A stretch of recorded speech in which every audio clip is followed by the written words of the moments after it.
2024 જનાદેશ સ્પષ્ટ છે। ભાજપ સૌથી મોટી પાર્ટી બનીને ઉભરી છે। ભાજપને 240 તો એનડીએને 292 બેઠકો મળી।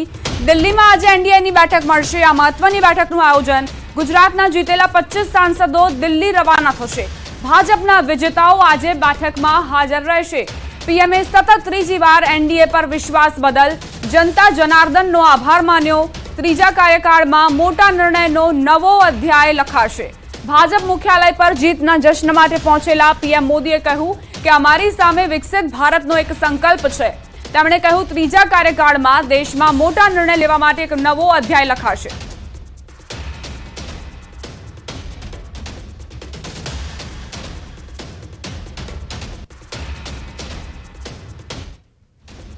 खटाखट रिजल्ट बाद हवे फटाफट कोनी सरकार बनशे तेनी पर सौनी नजर मंडायेली छे। भाजप देशनी सौथी मोटी पार्टी बनी छे तो कांग्रेसे पण हवे सरकार बनाववा दौड़ लगावी छे। चूंटणी परिणाम बाद एन फैक्टर पर सौनी नजर मंडाई छे। नरेन्द्र मोदी, नीतीश कुमार अने नायडू आ त्रणेय पर सौनी नजर छे। आ वखतना जनादेशमां नीतीश कुमार अने चंद्रबाबू नायडू हवे किंग मेकरनी भूमिकामां आव्या छे। जेमां नीतीश कुमारनी जेडीयूने 14 अने चंद्रबाबू नायडूनी 16 બેઠકો મળી છે।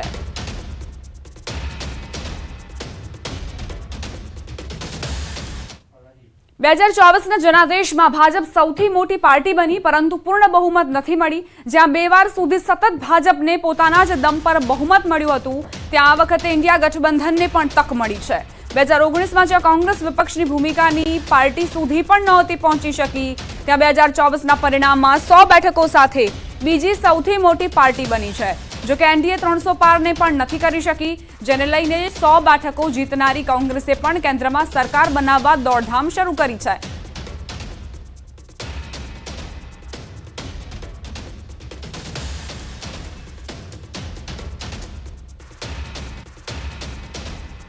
संवाददाता पवन गौर जुड़ाई गया है हमारी साथे।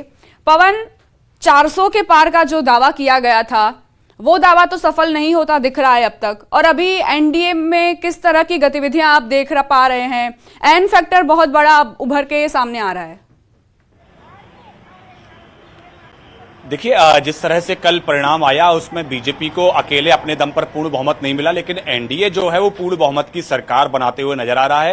तो जैसे ही जो परिणाम जब आने लगा तो तमाम जो बीजेपी के बड़े नेता थे, चाहे वो गृह मंत्री अमित शाह हो या बीजेपी अध्यक्ष जेपी नड्डा हो, उन्होंने तमाम जो एनडीए के जो सहयोगी दल थे उनसे बातचीत करना शुरू कर दिया था। नीतीश कुमार से फोन पर बातचीत की गई, चंद्रबाबू नायडू के साथ फोन पर बातचीत की गई, जो हम पार्टी के जो नेता हैं जीतन राम मांझी बिहार से आते हैं उनसे फोन पर बातचीत की गई, और तमाम जो एनडीए के सहयोगी दल है उन सबसे फोन पर बातचीत कर एक संदेश देने की कोशिश की गई कि एनडीए के जो तमाम जो सहयोगी दल हैं वो सब एकजुट हैं, और इसीलिए आज एनडीए के घटक दलों की बैठक शाम 4 बजे प्रधानमंत्री आवास पर बुलाई गई है। उस बैठक के अंदर तमाम जो एनडीए के सहयोगी दल हैं वो शामिल होंगे और कहीं ना कहीं एक संदेश देने की कोशिश होगी कि एनडीए एकजुट है। और वहीं उस संभवतः एनडीए के घटक दलों की बैठक में ही प्रधानमंत्री नरेंद्र मोदी को अपना नेता चुन लिया जाएगा, और उसके बाद में बहुत जल्दी ही प्रधानमंत्री नई सरकार का दावा पेश कर सकते हैं। जैसे कि राष्ट्रपति भवन के सूत्रों के हवाले से खबर यह भी है कि 9 तारीख तक यानी 9 जून तक जो है वो राष्ट्रपति भवन में विजिटर्स की एंट्री बंद कर दी गई है शपथ ग्रहण समारोह की तैयारियों को लेकर। तो ऐसे में शपथ ग्रहण समारोह भी बहुत जल्दी नई सरकार को लेकर किया जा सकता है, लेकिन उससे पहले तमाम बैठकों का दौर जारी है। आज तमाम जो एनडीए के सहयोगी दल हैं वो दिल्ली पहुंच रहे हैं और आज शाम को 4 बजे प्रधानमंत्री के साथ मुलाकात उनके आवास पर होगी और तमाम दल बैठकर एक किस तरह से सरकार चलानी है उन सब विषयों को लेकर चर्चा करेंगे। पवन, अभी जो संजोग बन रहा है, अभी जो स्थिति बन रही है, तो क्या आपको लगता है कि ये झटपट सरकार बनाने का जो दावा पेश किया जाना है एनडीए की तरफ से वो 1 सप्ताह में पूरी हो जाएगी प्रक्रिया? देखिए, संभवतः कयास यही लगाए जा रहे हैं, चूंकि राष्ट्रपति भवन से मिली जानकारी के मुताबिक यह है कि वो 9 जून तक वहां किसी भी तरह के जो अन्य कार्यक्रम होते हैं उनको बंद कर दिया गया है। जो विजिटर्स जो वहां जाते हैं घूमने राष्ट्रपति भवन उनकी एंट्री पर बैन लगा दिया गया है। उसका कारण यही बताया गया है कि वो शपथ ग्रहण समारोह की तैयारी करनी है, इसलिए बहुत ज्यादा वक्त लगेगा नहीं, क्योंकि बीजेपी के पास पर्याप्त बहुमत है। 240 के आसपास सीटें बीजेपी को मिली हैं, तो बस थोड़ी सी सीटों से बीजेपी अकेले अपने दम पर सरकार बनाने से रह गई है उसको लेकर। लेकिन एनडीए के पास पूर्ण बहुमत है, 290-91 सीटें एनडीए के पास आई हैं, तो ऐसे में सरकार बनाने में कोई दिक्कत नजर नहीं आ रही है। वहीं एनडीए के तमाम जो सहयोगी दल हैं, चाहे चंद्रबाबू नायडू हो, नीतीश कुमार हो, चिराग पासवान हो, जीतन राम मांझी हो, जयंत चौधरी हो, उन सब ने अपना समर्थन जो है वो एनडीए को फिर से दोहराया है। उन्होंने कहा है कि हम प्रधानमंत्री नरेंद्र मोदी के नेतृत्व में फिर से एक बार सरकार बनाने को तैयार है। हमारा पूरा समर्थन जो है वो प्रधानमंत्री नरेंद्र मोदी और बीजेपी के लिए है, यानी कि अपने गठबंधन में प्रतिबद्धता उन्होंने जताई है। तो कहीं भी कोई शक और शुबा की गुंजाइश बचती ही नहीं है कि कोई गठबंधन का कोई सहयोगी है, कहीं नाराज है या कहीं और किसी जो इंडिया गठबंधन के सहयोगी साथ बातचीत करके कहीं और जाने की संभावना बन जाए। तो फिलहाल की स्थिति जो है वो एनडीए पर्याप्त बहुमत के साथ में सरकार बनाने का जल्द ही दावा पेश कर देगा। पवन, जो इंडिया गठबंधन है वो क्या इंडिया गठबंधन में सेंधमारी करने की कोशिशें कर रहा है? उसके लिए कुछ जानकारी आपको मिल पा रही हो? क्योंकि इंडिया गठबंधन ये कह रहा है कि नीतीश अब किसके, इस तरह से तंज भी कसे जा रहे हैं। देखिए, जाहिर तौर पर लेकिन हालांकि इंडिया गठबंधन के पास संख्या बहुत कम है। टोटल मिला के अगर बात करें 230-31 सीटों पर जो इंडिया गठबंधन है उन्होंने जीत दर्ज की। हालांकि शाम को 6 बजे कांग्रेस के राष्ट्रीय अध्यक्ष मल्लिकार्जुन खड़गे के आवास पर बैठक होनी है। कल राहुल गांधी ने कहा भी था कि हमारा जो अगला कदम जो होगा वो तमाम जो गठबंधन के सहयोगी है उनसे बातचीत करके होगा, उनसे सलाह मशवरा करने के बाद में होगा। लेकिन जिस तरह से, क्योंकि नंबर्स जो चाहिए है उसमें बहुत पीछे हैं, कहीं ना कहीं अगर एकाध दल चला भी जाता है तो उससे बहुत ज्यादा फर्क एनडीए को पड़ना नहीं है, क्योंकि तमाम अन्य दलों के साथ एनडीए की भी बातचीत चल रही है। जो अदर्स जो हैं उनके साथ भी एनडीए की बातचीत चल रही है। तो ऐसे में एनडीए को जो है बहुत ज्यादा समस्या का सामना करना नहीं पड़ेगा। तो ऐसे में लेकिन जो एनडीए के सहयोगी जो दल भी हैं वो भी कहीं ना कहीं मजबूती अपना दिखा रहे हैं, क्योंकि बीजेपी को बहुत ज्यादा नंबर्स की जरूरत है नहीं। तो फिलहाल जो है वो एनडीए की सरकार बनती हुई नजर आ रही है। कल आपने शाम को प्रधानमंत्री को सुना, उन्होंने कहा कि फिर से एक बार एनडीए की सरकार का तीसरा कार्यकाल जल्दी शुरू होने वाला है। तो उनका एक संकेत साफ है। तमाम एनडीए के सहयोगियों के साथ बातचीत हो चुकी है।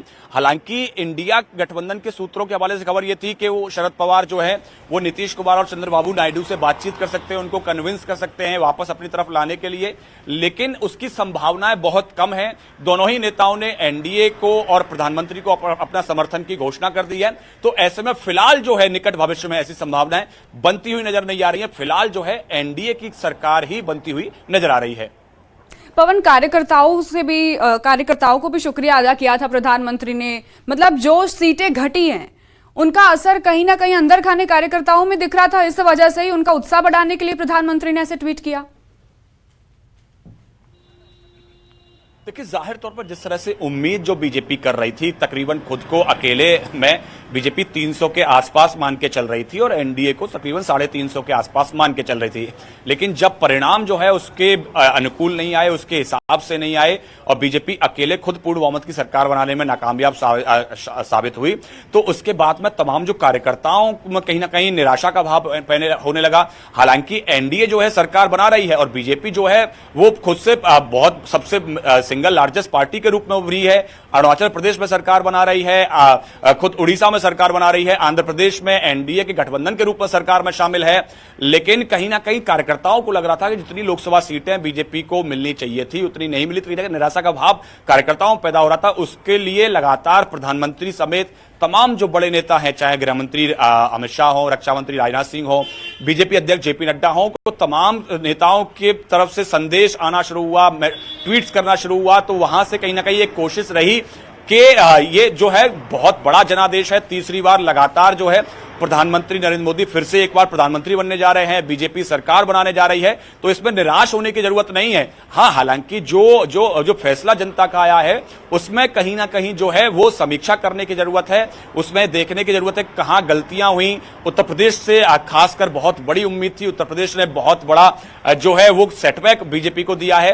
तो उसमें क्या कारण रहे, कहां कहां खामियां रही, किस तरह से उसको मजबूत किया जाना है, किस तरह से खामियों को दूर किया जाना है, उन सब विषयों को लेकर चर्चा जरूर होगी। लेकिन फिलहाल जो है वो एक यही संदेश देने की कोशिश है कि एनडीए जो है फिर से सरकार बनाने जा रहा है, तीसरी बार फिर से नरेंद्र मोदी प्रधानमंत्री बनने जा रहे हैं। तो कहीं भी कार्यकर्ताओं को निराश होने की जरूरत नहीं है। पवन, काउंटिंग के बाद जो प्रश्न होता है वो ये होता है कि प्रधानमंत्री कौन बनेगा। वो तो क्लियर है कि प्रधानमंत्री का चेहरा नरेंद्र मोदी ही रहेंगे, लेकिन अब सवाल ये कि मंत्रिमंडल में कौन कौन शामिल होगा, क्योंकि 5 केंद्रीय मंत्री जिनकी हार हो चुकी है, हरियाणा में नुकसान, उत्तर प्रदेश सबसे बड़ा राज्य है, सबसे बड़ी उम्मीदें वहां से थी, वहां पे हार, कम सीटें, एसपी यहाँ पे बाजी मारती हुई दिखी, फिर पश्चिम बंगाल आते हैं तो वहां पे भी नुकसान हुआ, महाराष्ट्र राजस्थान में भी नुकसान हुआ, गुजरात गृह राज्य उसमें भी एक सीट गई। तो अब इन सब समीकरणों को ध्यान में रखकर मंत्रिमंडल में चेहरों को पसंद किया जाएगा। देखिए, जाहिर तौर पर जब मंत्रिमंडल तैयार किया जाता है तो उसमें आपके काम का एक पैरामीटर तो होता ही है, लेकिन उसमें उसके साथ साथ आपका क्षेत्रीय समीकरण भी तैयार करना पड़ता है। अब जिस तरह से उत्तर प्रदेश के परिणाम आए, राजस्थान के परिणाम आए, महाराष्ट्र के परिणाम आए, पश्चिम बंगाल के परिणाम आए, खुद कई सारे और राज्यों के जो परिणाम आए, तो उसके हिसाब से एक सामाजिक और क्षेत्रीय जो इक्वेशन है वो तैयार करना पड़ेगा। वो देखना पड़ेगा कि कई सारे मंत्री जो हैं इस समय वो चुनाव भी हार गए हैं, उनकी जगह पे कौन नए मंत्री होने चाहिए, उनका सामाजिक समीकरण कितना फिट बैठता है, उनका क्षेत्रीय समीकरण कितना फिट बैठता है। तो इन सारे विषयों को लेकर अब चर्चाओं का दौर शुरू होगा। आज एनडीए की बैठक हो रही है, एनडीए के जो सहयोगी दल हैं उनके साथ भी चर्चा होगी कि किस दल को कितने मंत्रालय देने हैं, किस दल को कौन कौन सा मंत्रालय देना है, इन सब विषयों को लेकर चर्चा होगी। बीजेपी अपने पास कितने मंत्रालय रखेगी, कौन कौन से मंत्रालय रखेगी और कौन कौन से मंत्रालय रखेगी, तो कौन किस किस क्षेत्र से, किस किस राज्य से आने वाले किस सांसद को कौन सा मंत्री दिया जा सकता है, उन सब विषयों को लेकर अगले आने वाले 3 से 4 दिनों के अंदर बहुत बड़ी चर्चा होनी है। बीजेपी जो नेतृत्व है वो लगातार मंथन का दौर शुरू हो गया है।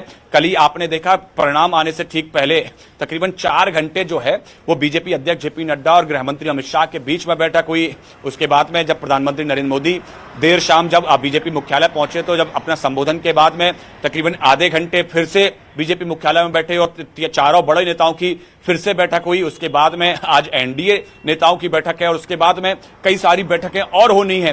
तो उन सब बैठकों के दौर से चलते ही लगातार मंथन किया जाएगा और अगले 3 से 4 दिनों के अंदर स्थिति काफी तौर पर स्पष्ट हो जाएगी कि एनडीए के घटक दलों से कौन कौन मंत्री बन रहा है, एनडीए के घटक दलों को कौन कौन सा मंत्रालय दिया जाएगा, उसके साथ साथ बीजेपी से कौन कौन से मंत्री बनेंगे और बीजेपी अपने पास कौन कौन से मंत्रालय रखने जा रही है। तो ये स्थिति जो है अगले 3 से 4 दिन के अंदर स्पष्ट हो जाएगी। शुक्रिया पवन सब जानकारी के लिए। तो 3 अलग अलग तस्वीरों હવે તમને દર્શાવી રહ્યા છીએ। પ્રધાનમંત્રી મોદી જેમની આજે મહત્વની બેઠક, એનડીએની આ મહત્વની બેઠક, ગઈકાલે જે रुझान આવ્યા અને ત્યારબાદ જે પરિણામ આવ્યા તેણે ખરેખર તમામ ઉમેદવારોના ધબકારા વધારી દીધા હતા અને આજે એનડીએની આ બેઠક, બીજી તરફ નજર છે એન ફેક્ટર પર નીતિશ કુમાર અને ચંદ્રબાબુ નાયડુ આ બંને કિંગ મેકરની ભૂમિકામાં છે, તેના પર સૌ કોઈની નજર રહેવાની છે। પછી એનડીએ ગઠબંધન હોય કે ઇન્ડિયા ગઠબંધન, સાંજે ઇન્ડિયા ગઠબંધનની પણ બેઠક મળવાની છે, એટલે ઇન્ડિયા ગઠબંધનમાં પણ દોડધામ જોવા મળી રહી છે। રોકાઈશું એક નાનકડા